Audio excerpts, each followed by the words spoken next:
What's up, opportunity cost investors? This morning, I woke up bombarded by news headlines saying that President Trump has tested positive for coronavirus and had me going directly to Yahoo Finance just to see how the market's reacting.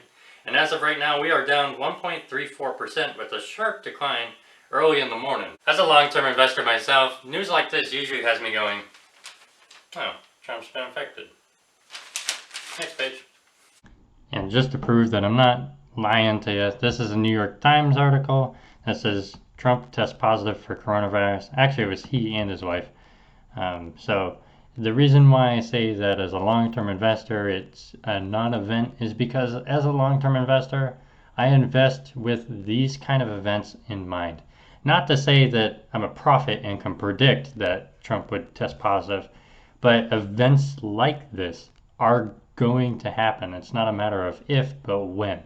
And as long as we keep that in mind as we invest, we can keep a level head and just keep up the habit of investing in the long term. And it has me wondering, well, what happens to stock markets with presidential shocks? And the answer, usually not much. So let's see.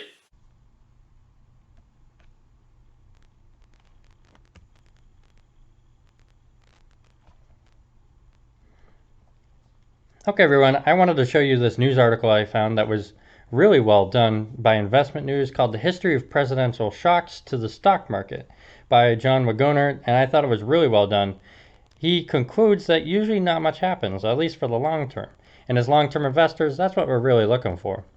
He's going to give us a couple of case studies where before and after these events, these presidential shocks don't really have a huge impact in the overall scheme of things. So I'm just going to go over a couple of them that might stand out to us the most, but definitely check this out and go through each item. I thought it was really cool. So here's the first one, for example. September 23rd, 1955, President Dwight D. Eisenhower suffers a heart attack. Wall Street doesn't take this well. The Dow slides 6.5%. And now you're thinking, Jesse, what the heck? You just told me not to worry about it. 6.5, that sounds like a lot. Or maybe 6.5 doesn't sound like a lot because the market's been pretty volatile recently. However, the stock market regains its footing quickly, and the next bear market doesn't start until April 1956, which is, I would say, almost a half year, almost a year after when this event happened. Here's another popular one. November 22nd, 1963.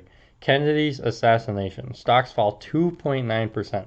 However, stock market again quickly recovers and the bull market continues. So as we can see, like if you go through this article, you'll find tons of times that we had like massive presidential news headlines and really nothing happens too much. One thing that they point to is that this economist says markets are more focused towards, if I can find it real quick, whether it can trigger a recession or not, which is this first sentence. I don't necessarily understand if that's like always the case, but I mean, yeah, that is definitely a case. So I think when it comes to political shocks affecting the markets, it doesn't have a huge impact in the overall scheme of things, especially in the long term.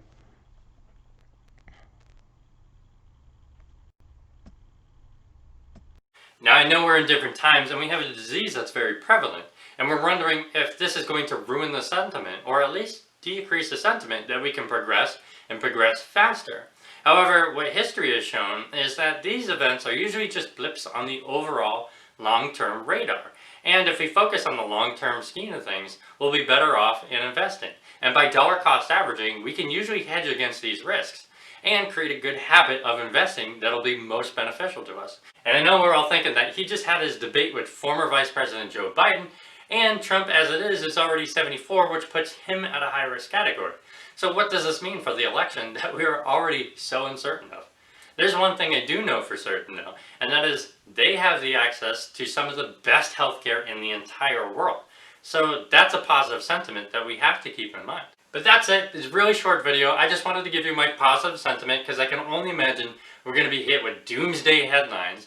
But I just wanted to share with you my long-term investing strategy and how this won't really affect me as long as I continue to dollar cost average. But that's all I have for you in this video. If you found this content helpful, make sure you like that smash button by stalking that subscriber count. And while you're at it, put a comment on your cost basis below. We're trying to outperform Tesla here. So make sure you subscribe. Also, Liberty Bell that notification icon so you can stay up to date with all our latest posts. Make sure to check out our previous videos, and thanks for watching.